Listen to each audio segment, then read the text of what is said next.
watumishi wa Mungu wa mahali hapa Boko Calvary Revival Temple. Tuko na watumishi wa Mungu. Bwana Yesu asifiwe mama. Bwana asifiwe. Amina. Mungu akubariki sana mama.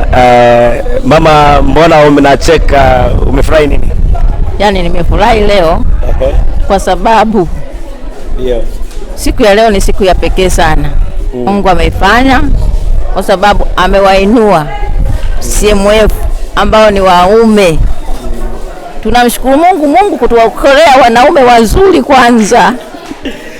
Tunamshukuru, anashukuru Mungu kwa kumuokolea wanaume wazuri. Mama, ibada ya leo imekuwa ni tofauti. Mumewapamba wanaume, wamependeza kwa suti na tumeshuhudia vitu ambavyo hatujawahi kushuhudia.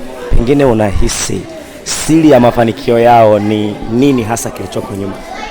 Kwa kweli siri ya mafanikio yao, kwanza neema ya Mungu ilikuwa juu yao.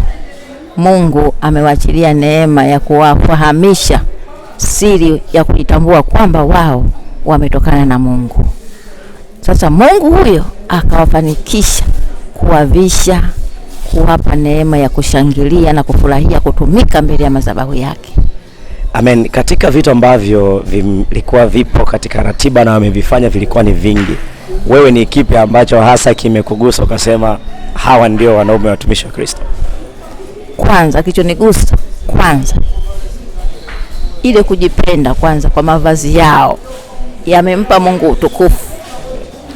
Pili, heshima ya kusamini huduma ya kuhani wao, yamempa Mungu utukufu.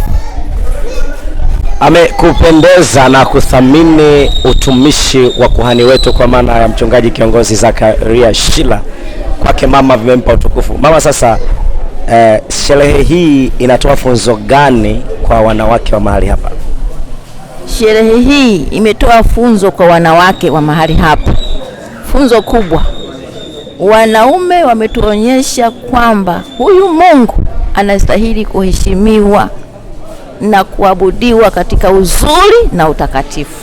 Amen. Mungu anastahili kuabudiwa katika uzuri na utakatifu. Neno la mwisho waambie wanaokutazama kwenye mtandao duniani kote, nini ungetamani kuzungumza na jamii ya mtu anayeitwa mwanadamu?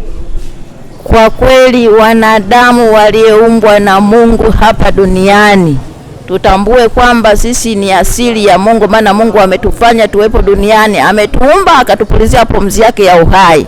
Kwa hiyo yeye aliyeumba anastahili kuabudiwa katika kweli na katika uzuri na utakatifu. Aliyetuumba anastahili kuabudiwa katika kweli, uzuri na utakatifu. Mama, Mungu akubariki sana. Amina. Nakupenda sana mama. Uko vizuri. Endelea kusubscribe, like na kushare. Majina yangu ni Jackson.